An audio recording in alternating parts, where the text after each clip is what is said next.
안녕하십니까? 저는 캡스톤 디자인2 곽희열 교수님 분반 챗GPT조의 발표를 맡은 최진욱이라고 합니다. 저희는 오류 정정 보호 분야에서 미세 조정을 통한 ECCT의 채널 성능 향상에 대해 준비하였습니다. 먼저 발표 순서에 대해 말씀드리면 ECCT와 동작 방법에 대해 설명드리고 이에 대한 한계점과 저희가 파악한 원인에 대해 말씀드리겠습니다. 그리고 한계점에 대한 저희의 해결 방안과 적용 결과를 보여드리고 마지막으로 어떤 효과를 기대하는지 말씀드리며 이번 발표를 마치겠습니다. ECCT를 소개해드리기에 앞서 이 발표를 들으시는 많은 분들은 이미 AI 분야의 중요성을 익히 듣거나 알고 계실 것입니다.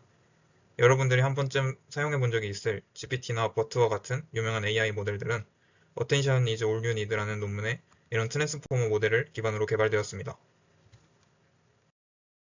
그리고 오류 정정 보호란 그 이름이 생소할 수는 있지만 통신 과정에서 생길 수밖에 없는 오류에 대해서 오류가 발생하였을 때 그 오류를 정정해 주는 것으로 빠르고 정확한 통신이 필요한 우리 삶에 밀접히 닿아 있는 분야라고 할 수 있습니다. 전통적인 오류 정정 기법 중 하나는 테너그래프와 같은 방식이 있는데 저희 조는 트랜스포머 구조를 적용한 오류 정정 보호, ECCT에 대한 연구를 진행하였습니다. 이제 ECCT를 이해하기 위해 간단한 동작 방식을 설명드리겠습니다.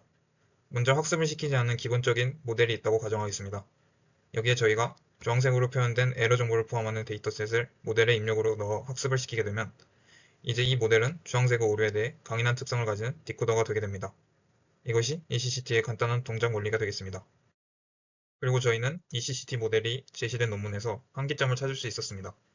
먼저 논문을 보게 되면 AWGN 채널 데이터셋에 대한 실험 결과를 보여주고 있고 이 실험 결과가 최적화된 성능을 보이는 것을 확인할 수 있었습니다.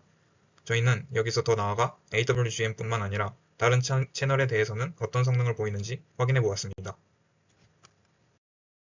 저희는 BSC와 레일레이 채널에 대한 성능을 확인해 보고자 하였습니다. 두 채널에 대해 간단히 설명드리면 BSC 채널은 피해 확률로 신호가 뒤집히는 채널이고 레일레이 채널은 고층 빌딩과 같이 신호가 직진하기 어려운 지역에서 다중경로로 인해 분산된 신호들이 서로 증폭 또는 감쇄를 일으키는 페이딩 현상을 수식적으로 모델링한 채널인데 이 두 채널에 대해 시뮬레이션을 해본 결과 최적화되지 않는 것을 확인할 수 있었습니다.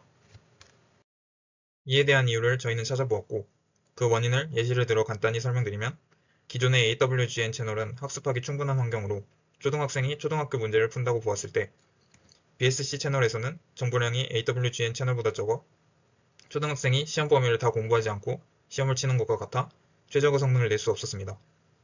레일레이 채널의 경우에는 AWGN 채널에 비해 변수가 많아서 초등학생이 고등학생의 문제를 풀게 되는 것과 같이 최적의 성능을 낼 수 없었습니다. 이 현상을 해결하기 위한 방안은 파인튜닝이었습니다. GPT가 이 파인튜닝의 방법을 사용하고 있고 GPT의 파인튜닝 방식은 이렇습니다. GPT는 대규모의 일반적 학습 데이터를 바탕으로 사전학습을 시킨 뒤에 특수 업무에 대한 데이터를 사전학습 모델의 입력으로 넣어 각 업무에 맞도록 미세 조정하는 방식입니다. 저희는 이 방식을 통해 어려운 학습 환경에서도 최적의 성능을 내고자 하였습니다. AWGN 채널은 일반적인 노이즈 모델로서 논문에서 이미 학습이 잘 되는 것을 확인하였기 때문에 저희 조는 사전학습 모델로 AWGN 채널을 사용하였습니다. 그리고 나서 BSC 채널에 대한 데이터를 입력으로 받는 BSC 파인튜닝 모델, 레일레이 채널의 데이터를 입력으로 받는 레일레이 파인튜닝 모델을 만들었습니다. 그 결과를 확인해 보기 위해 저희는 가상화 데이터로 시뮬레이션을 진행하였습니다.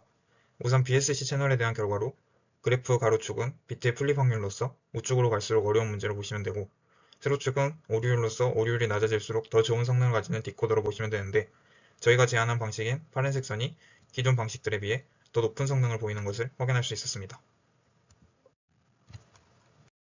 레일레이 채널의 결과 그래프는 가로축이 신호 세기로서 좌측으로 갈수록 어려운 문제이며 레일레이 채널 또한 저희가 제안한 파란색 선의 방식이 기존 논문에 비해 높은 성능을 보이는 것을 확인할 수 있었습니다.